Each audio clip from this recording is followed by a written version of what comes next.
دل کی تاریکی میں نور دین سے ہو روشنی، کامیاب و کامراں ہو ہر بشر کی زندگی، وحی حق کا نور بھر کے اپنے قلب و ذہن میں، آدمیت پائے فوز دنیاوی و اخروی۔ مسجد اسحاق میں آئیے سنیے درس قرآن و حدیث۔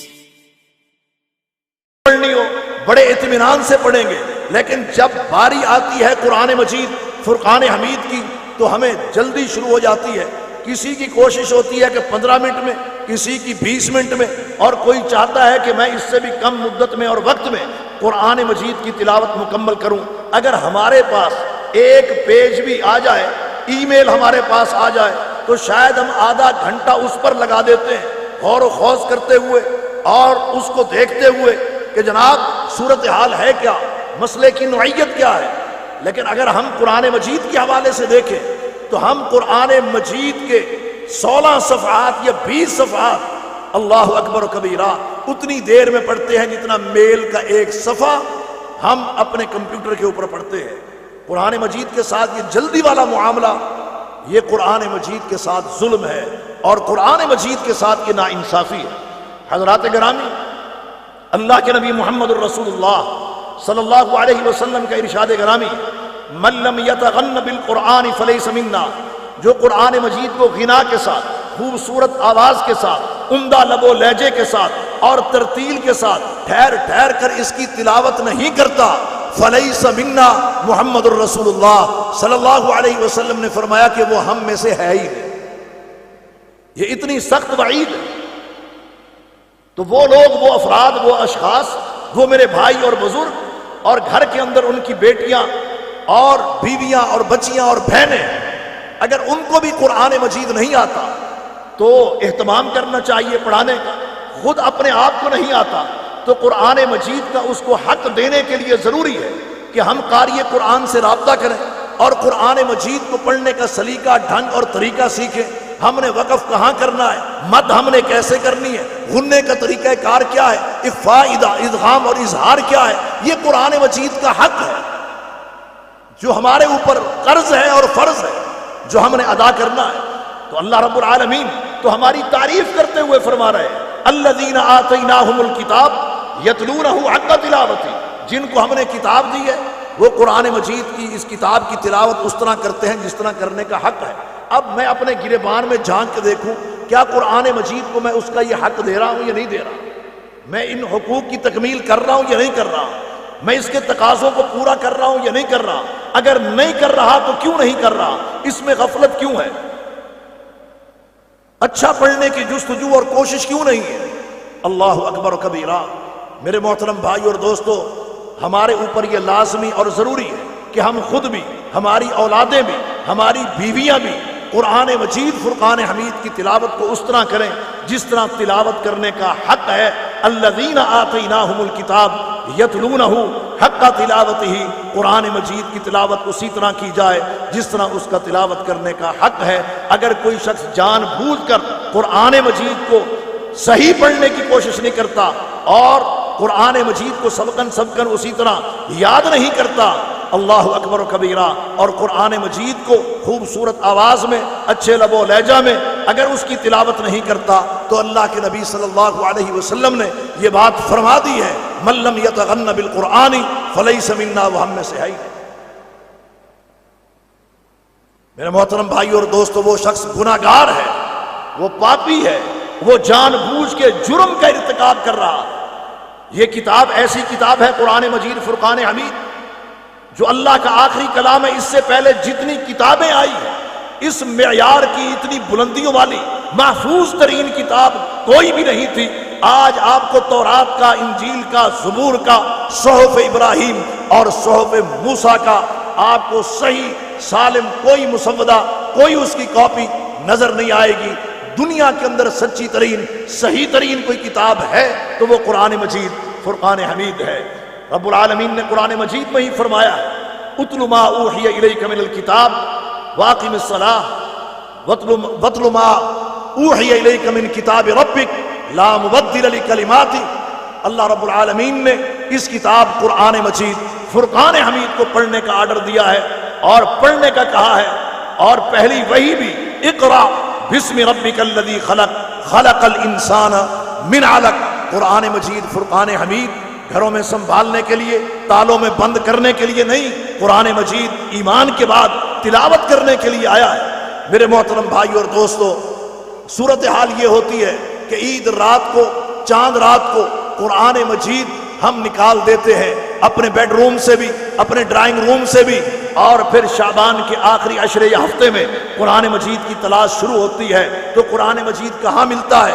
مٹی میں اٹا ہوا، سٹور کے کسی کونے کے اندر پڑا ہوا قرآن ہمیں نظر آتا ہے۔ پھر خیال آتا ہے کہ ہم نے قرآن بھی پڑھنا ہے اور اس کی تلاوت بھی کرنی ہے۔ ایسی بات نہیں ہے، قرآن کے ساتھ یہ رویہ، یہ سلوک ہمیں بہت ہی مہنگا پڑے گا۔ قرآن مجید کے ساتھ ہمارا سلوک وہی ہونا چاہیے جو محمد الرسول اللہ صلی اللہ علیہ وسلم کا تھا۔ لقد کان لکم فی رسول اللہ اسوۃ حسنہ۔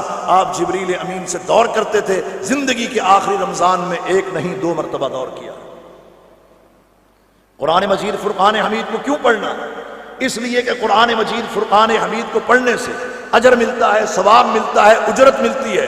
امام کائنات صلی اللہ علیہ وسلم نے فرمایا اقرأ القرآن، قرآن مجید فرقان حمید کی تلاوت کیا کر، فإنکم توجرون علیہ، اس پر تمہیں اجر دیا جائے گا، اللہ تمہیں اجر و ثواب عطا کرے گا۔ اور پھر یہ واحد کتاب ہے دنیا کی کہ جس نے کل قیامت کے دن اپنے پڑھنے والے کے لیے سفارشی بن کے آنا ہے۔ کوئی ناول، کوئی ڈائجسٹ، کوئی رسالہ، کوئی جریدہ، کوئی اخبار، کوئی میگزین قیامت کے دن سفارشی بن کے نہیں آئے گا۔ کتابوں میں سے اگر کسی کتاب نے ہمارے لیے سفارشی بن کے آنا ہے تو وہ قرآن مجید فرقان حمید ہے۔ اور یہ کب آئے گا؟ جب ہم اس کی تلاوت کریں گے۔ الذین آتیناہم الکتاب یتلونہ حق تلاوتی، اور تلاوت بھی اس طرح کریں گے جس طرح تلاوت کرنے کا حق ہے۔ اللہ اکبر و کبیرہ۔ محمد الرسول اللہ صلی اللہ علیہ وسلم کا ارشاد گرامی ہے اقرأ القرآن، قرآن مجید کو پڑھا کرو، قرآن مجید کی تلاوت کیا کرو۔ فإنہ یاتی یوم القیامہ شفیعا لاصحابی، کل قیامت کا دن ہوگا، یہی قرآن ہوگا جو اپنے پڑھنے والے کے لیے سفارشی بن کے آئے۔ جو اس کے حروف، اس کی آیات، اس کی صورتیں ہم پڑھتے ہیں، تلاوت کرتے ہیں، کل قرآن مجید فرقان حمید نے اللہ کے حضور ہماری سفارش کرنی۔ جو کوئی شخص یہ چاہتا ہے کہ کل قیامت کے دن قرآن اس کے لیے سفارشی بن کے آئے، اس کے لیے لازمی ہے، اس کے لیے ضروری ہے کہ وہ قرآن مجید فرقان حمید کی تلاوت کثرت کے ساتھ کرے۔ کوئی انسان مریض ہے تو تب بھی، مسافر ہے تو تب بھی، یہاں تک کہ میدان مقتل میں بھی ہے۔ فَقْرَؤُوا مَا تَيَسَّرَ مِنْهُ، جتنا بھی ممکن ہو سکے، اگر وہ اپنے کاروباری مرکز میں بیٹھا ہے، فیکٹری میں ہے، کارخانے میں، اپنی دکان میں ہے، وہ انسان بستر علالت کے اوپر حالت مرض کے اندر ہے، یا پھر گولیوں کی بوچھاڑ اور گنوں کی گرگراہٹ کے نیچے ہے، میدان مقتل میں ہے، جہاد اور قتال بھی کر رہا ہے، تو رب العالمین کا آرڈر پھر بھی یہی ہے فَقْرَؤُوا مَا تَيَسَّرَ مِنْهُ۔ قرآن مجید فرقان حمید سے تعلق کو توڑنا نہیں ہے، کیونکہ اللہ سے تعلق کو جوڑنے کا جو ذریعہ ہے، جو رسی ہے، وہ کتاب اللہ ہے، وہ قرآن مجید فرقان حمید۔ محمد الرسول اللہ صلی اللہ علیہ وسلم کا ارشاد گرامی، آپ نے فرمایا کتاب اللہ، قرآن مجید کتاب اللہ، ہوا حبل اللہ، یہ اللہ کی رسی، اللہ کی رسی، الممدود من السماء الى الارض، آسمان سے زمین کی طرف آئی، طرفہ بید اللہ، اس کا ایک کنارہ اللہ کے ہاتھ میں ہے، وطرفہ بایدیکم، لوگوں دوسرا تمہارے ہاتھ میں۔ اللہ کے ساتھ رابطے کا جو ذریعہ ہے، خالق اور مخلوق کے درمیان جو مضبوط رابطہ ہے، وہ کیا ہے؟ وہ قرآن مجید فرقان حمید۔ تیسرا اس کا حق وہ ہے اس میں تدبر کرنا، غور و خوض کرنا۔ افلا یتدبرون القرآن ام علی قلوب اقفالها، لوگوں کو کیا ہو گیا؟ قرآن مجید میں غور و خوض کیوں نہیں کرتے؟ قرآن مجید میں تدبر کیوں نہیں کرتے؟ قرآن مجید کے احکام کو، مسائل کو غور و فکر کے ساتھ کیوں نہیں پڑھتے اور دیکھتے؟ قرآن مجید فرقان حمید اگر یہ غیر اللہ کی جانب سے ہوتا وَلَوْ كَانَ مِنْ عِنْدِ غَيْرِ اللَّهِ لَوَجَدُوا فِيهِ اخْتِلَافًا كَثِيرًا۔ قرآن مجید ایسی کتاب ہے جو اتحاد کی طرف بلانے والی، اتفاق کی طرف بلانے والی اور راہ روشن دکھانے والی، صراط مستقیم کی نشاندہی کرنے والی قرآن مجید فرقان حمید یہ اللہ کا کلام ہے، عظمت والی کتاب ہے، معانی اور مطالب میں، الفاظ اور حروف میں، حسن عبارت میں اس کا کوئی ثانی اور اس کا کوئی مد مقابل ہے ہی نہیں۔ اللہ نے کھلا چیلنج کر دیا، فاتوا بسورۃ من مثلہ وادعوا شہداءکم من دون اللہ ان کنتم صادقین۔ تو قرآن مجید کا تیسرا جو حق ہے وہ اس میں غور کرنا ہے، خوض کرنا ہے۔ انا انزلناہ قرآنا عربیا لعلکم تعقلون، ہم نے قرآن مجید کو عربی زبان میں اتارا ہے۔ کیوں اتارا ہے؟ لعلکم تعقلون، تاکہ تم عقل اختیار کرو، بردباری اختیار کرو، تم حقیقت پسند بن جاؤ، تمہیں احکام و مسائل سے آگاہی ہو جائے۔ انا انزلناہ قرآنا عربیا لعلکم تعقلون۔ اور پھر کذالک نفصل الآیات لقوم یتفکرون، اللہ تبارک و تعالی فرما رہے ہیں کہ ہم قرآن مجید فرقان حمید کو اس لیے نازل کر رہے ہیں تاکہ لوگ اس میں غور و فکر کریں، غور و خوض کریں۔ ایک ایک آیت قرآن مجید کی اگر ہم سامنے رکھ کے غور و خوض شروع کر دیں، علم کے خزانے اور علم کے موتی اس کے اندر موجود ہیں۔ اور دنیا کا کوئی ایسا علم جو فلکیات کا ہو، شجریات کا ہو، میڈیکل کا ہو، انجینئرنگ کا ہو، اس کا کسی بھی شعبہ زندگی سے تعلق کیوں نہ ہو، قرآن مجید سے کوئی بھی علم باہر نہیں ہے۔ سارے علوم کا منبع اور مرکز اور چشمہ جو ہے وہ قرآن مجید فرقان حمید ہے۔ تو اس کا ہمارے اوپر یہ حق ہے کہ ہم غور و خوض کریں اور اس کی گہرائیوں تک پہنچیں۔ اللہ اکبر و کبیرہ۔ اور پھر اس کا جو چوتھا حق ہمارے اوپر بنتا ہے وہ کیا ہے؟ وہ چوتھا حق اس کے اوپر عمل کرنا ہے۔ وَهَذَا كِتَابٌ أَنزَلْنَاهُ مُبَارَكٌ فَاتَّبِعُوهُ وَاتَّقُوا لَعَلَّكُمْ تُرْحَمُونَ۔ اگر ہم یہ چاہتے ہیں کہ اللہ کی رحمتیں ہم پر نازل ہوں، اللہ کا رحم و کرم ہمارے اوپر اترے، تو رب العالمین نے اس کا فارمولہ، طریقہ بتا دیا۔ وَهَذَا كِتَابٌ أَنزَلْنَاهُ مُبَارَكٌ، یہ بابرکت کتاب ہم نے اتاری۔ فَاتَّبِعُوهُ، تم نے اس کی پیروی کرنی۔ قرآن مجید کے اندر جو احکامات ہیں تم نے ان کے اوپر عمل پیرا ہونا ہے۔ یہ تمہاری زندگی ہے اور یہ تمہاری فلاح ہے، یہ تمہاری نجات ہے۔ وَهَذَا كِتَابٌ أَنزَلْنَاهُ مُبَارَكٌ فَاتَّبِعُوهُ، تم اس کی پیروی کرو۔ وَاتَّقُوا، اور اللہ سے ڈر جاؤ۔ یہ دو کام تم کر لو، کتاب اللہ کی پیروی کرنا، اور یہی وہ چیز ہے جو محمد الرسول اللہ صلی اللہ علیہ وسلم ہمارے لیے چھوڑ کے گئے ہیں، اور یہی وہ چیز ہے جس کے لیے محمد مصطفیٰ احمد مجتبیٰ صلی اللہ علیہ وسلم نے اپنی امت کو وصیت کی ہے۔ وہ کون سی چیز ہے؟ ترکت فیکم امرین لن تضلوا ما تمسکتم بہما کتاب اللہ و سنتی۔ دو چیزیں چھوڑ کے جا رہا ہوں، ایک کتاب اللہ ہے، ایک میری سنت ہے۔ جب تک ان کو مضبوطی سے تھامے رکھو گے، ان پر ایمان رکھو گے، اس کی تلاوت کا، قرآن کی تلاوت کا حق ادا کرو گے اور غور و خوض کرو گے اور اس کے اوپر عمل پیرا ہو جاؤ گے، تم گمراہ نہیں ہو سکتے، ہرگز گمراہ نہیں ہو سکتے۔ دنیا کے اندر جتنے بھی بڑے بڑے فتنے کیوں نہ اٹھیں، وہ فتنہ تکفیر ہو، فتنہ خوارج ہو، معاشیات کا فتنہ ہو، سیاسیات کا فتنہ ہو، یا معاشرتی فتنے ہوں، پڑوسی ملک ہندوستان سے آنے والی تہذیب و تمدن ہو، یا یہودیوں کی طرف سے آنے والا سودی نظام ہو، یا پھر اسی طرح صلیبیوں سے آنے والی تہذیب و ثقافت ہو، یہ بات یاد رکھو، جب تم قرآن و سنت پر مضبوطی کے ساتھ رہو گے تو یہ بات یاد رکھنا، کوئی تہذیب، کوئی تمدن، کوئی باطل مذہب نہ تمہارے عقائد کو بدل سکتا ہے، نہ نظریات کو، نہ تمہاری عبادات کے اندر خلل پیدا کر سکتا ہے۔ یہ ممکنات میں سے ہی نہیں ہے، کیونکہ تمہارا تعلق اس وقت کتاب اللہ سے ہوگا، سنت رسول اللہ سے ہوگا۔ جس طرح خارجی پھسلا رہے ہیں، تکفیری لوگوں کو گمراہ کر رہے ہیں، یہ سارے کے سارے فتنے تمہارا کچھ نہیں بگاڑ سکیں گے، اس لیے کہ تمہارے پاس روشن راہ اور اللہ کے نبی صلی اللہ علیہ وسلم کی وراثت اور آپ کا ترکہ قرآن و سنت کی شکل میں موجود ہوگا۔ یہ روشن راہ اور سیدھی شہراہ کی طرف تمہیں لے جانے والی چیز ہے۔ اللہ اکبر و کبیرہ۔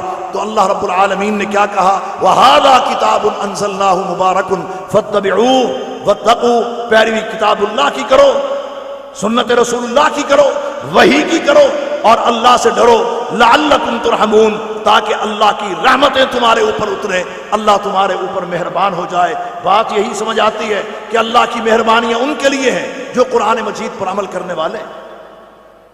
میرے بھائی اور بزرگوں، آج معاشرے میں اگر آپ کو مختلف لوگ نظر آتے ہیں، کوئی منکر نماز ہے، کوئی منکر زکوٰۃ ہے، کوئی منکر حج ہے، کوئی منکر صیام ہے، کوئی منکر جہاد ہے، اور کوئی کس طرح کوئی کس طرح، یہ سارے لوگ جو آپ کو نظر آتے ہیں، یہ کیوں آتے ہیں؟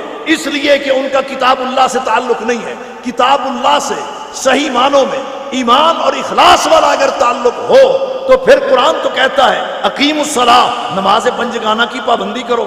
قرآن سے تعلق ہو تو قرآن کہتا ہے آتوا الزکاۃ، زکوٰۃ کی ادائیگی کرو۔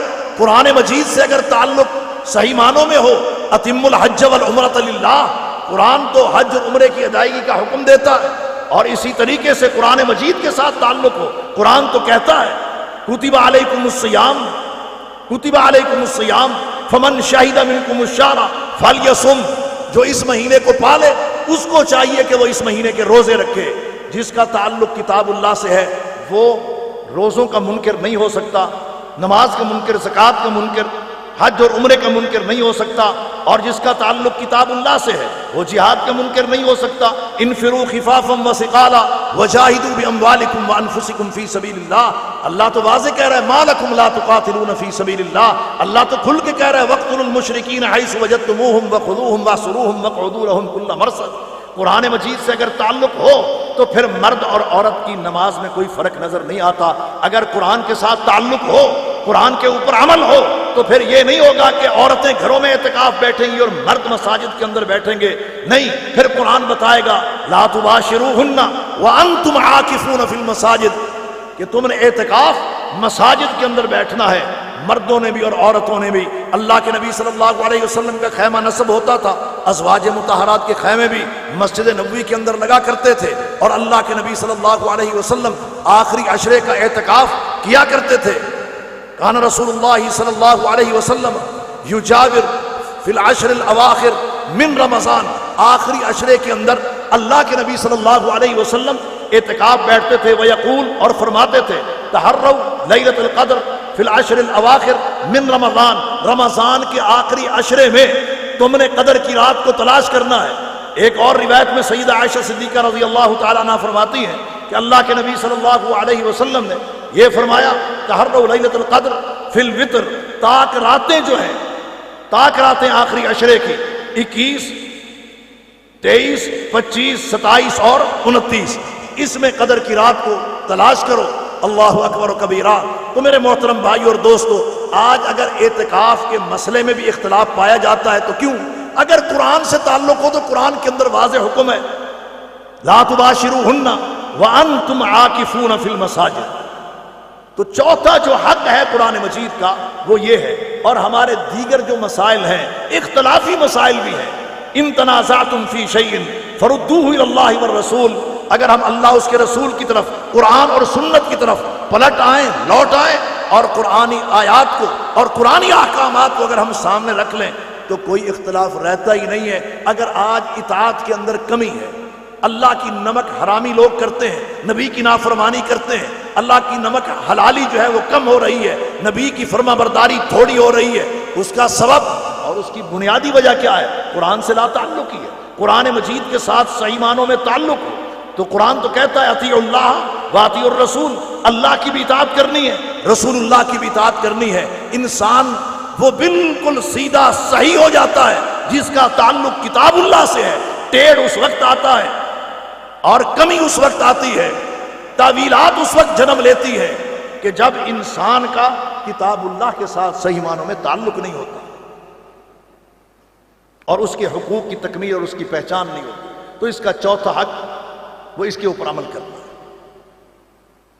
پانچواں حق قرآن مجید فرقان حمید کا کہ اس کی دعوت کو دنیا کے اندر عام کرنا ہے۔